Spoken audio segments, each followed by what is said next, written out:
Hi, welcome to this short video presentation on how to use the new AI-based FBQC QC application from GLOBEClaritas. So if you open a terminal screen and go to the directory in which the data file exists, then type in FBQC and launch the application. So the first thing you need to do is select an input file, which I'll take this Repick demo FBQC from our standard 2D land tutorial.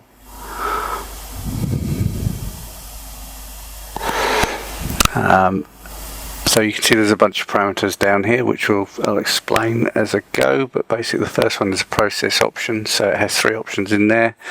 So effectively the application is run iteratively, so you run it first to create the noise QC information and write that into the trace header, then you run the pick QC process, and then you run the repick to actually update or change your first break pick. So we supply a suitable window, and this basically starts from the actual existing first break pick and down for your user defined time.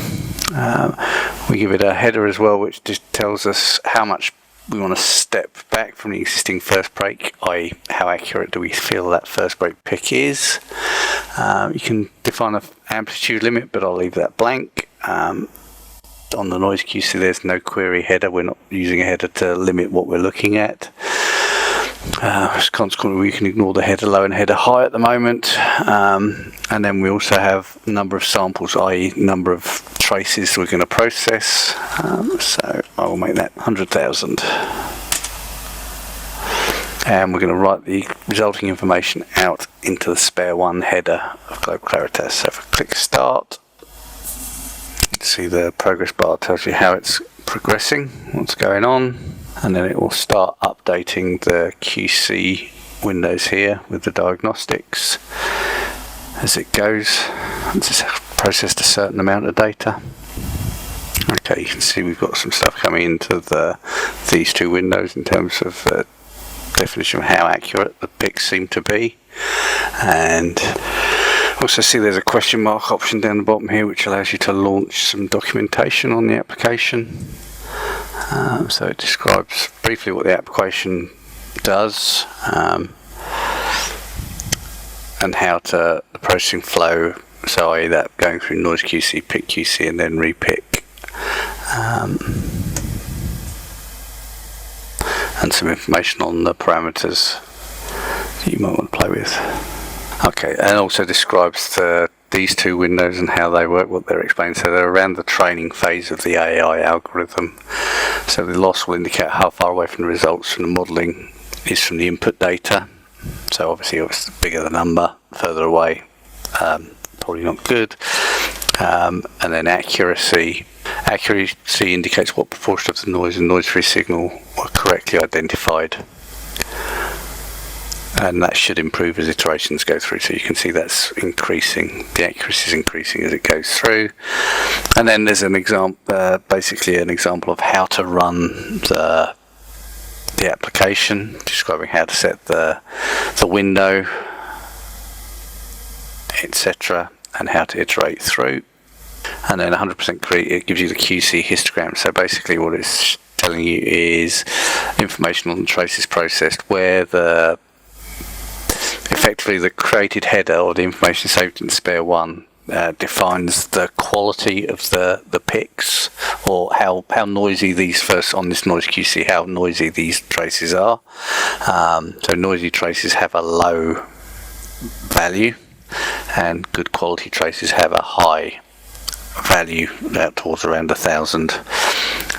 So what we'll do is when we run the next stage, which is the pick QC, we then define a query header, set that as spare one, and then we'd say effectively use only traces with good quality or little noise. So we're going to say we're going to process things between 800 and 1,000, and we're going to write the information on this pick QC out to spare two, and then we click start again and let it iterate through the process. And again you can see the loss and accuracy windows start updating with information around the pick QC, Again, that one's finished, and a similar sort of look on the QC histogram, and we've watched the loss and accuracy graphs produce similar results in terms of improved accuracy of the AI algorithm. And so we can now move on to running the repick part of the application. So we leave these parameters the same. We set the query header to spare 2. We leave the header low, high values at the range we've supplied, and we write out into the spare 3 header, and we click start again. And now the FBQC application is finished, so we've got a similar outlook in terms of the loss and accuracy graphs showing how well the AI has been trained, and then down here we've got some indication as to how much it's shifting any picks compared to where they were originally picked when it's in the repick process. So most picks are receiving no shift at all, and then we get a few picks that are moving a certain amount in milliseconds from where they were originally picked, sort of up to probably a maximum of 50 milliseconds by the look of it, which probably means there was just no pick there in the first place. So we can now exit the FBQC application and go into GLOBEClaritas Seismic Viewer. We'll pick the same data set we've just used. Got one shot at a time. Okay. So we've got our shot gathered there, and then we'll overlay trace headers. So the trace headers we're going to overlay are the original picks made in the SV application using the auto picker. Spare 1, which is the noise QC header. Spare 2, which is the pick QC header. They're all going to start at T0. Overlay those. That's it. Better. It's better. So on a later version of the one we released as the beta, the repicked QC header, the spare 3, has first break time written out in microseconds, so we need to scale it by 1,000th or 0.001 to display it as an overlay. So what we have is the spare 1 header, which is the noise QC, so identifying how noisy the traces are around about where we're picking. So you can see it's flagging some noisy traces there because we've got a bit of noise in the water column within the window that's being shown. And then the spare 2 header defines how noisy picks themselves are. So again, you can see down here that in terms of the picks, it's struggling a little bit through this portion of the shot gather. Move on to a different shot, and again similarly we can see it's a bit noisy through there. So the spare 1 header, and again picks are struggling a bit through there as well, but we can also see where the picks are being updated, because you've got the white, which is the actual first break pick time header, and then the blue, so you can see down here that the picks are being snapped closer down. And if I zoom in, that'll demonstrate quite well. So you can see here that basically there's been some subtle changes to where the first break pick is going. It's hopefully better certainly on traces like that. Again, I'll look up the top part of the thing through here, for instance. So again, looks like it's snapping more to where the first break pick should be. So they're not massive changes in the pick, but just improving the accuracy on this data set or this line.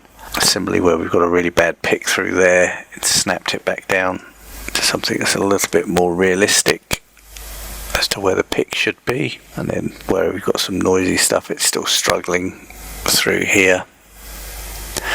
But then we'd probably exclude that sort of far offset from the refraction statics application anyway. And so that shot was quite well picked. That's quite a noisy trace, which we'd struggled to pick, or the auto picker had struggled with, but with this first break QC, it sort of snapped it onto something that's a bit more realistic for the data. So yeah, basically it gives you a way of sort of running through and just improving the first break times for the shot gather, which should then give you another improvement in terms of your refraction or tomographic refraction statics solution. Obviously, once you run the process, it's a good idea to run through and check shots through this to make sure that the picks are improving, and you're happy with what it's done. We can tweak the parameters around allowing traces in or out in terms of the ranges, etc., or the window that we're going to apply to run the picking on. But anyway, that gives you an idea of how the application works. Any questions, email support@globeclaritas.com, and we'll be happy to help. Thank you and goodbye.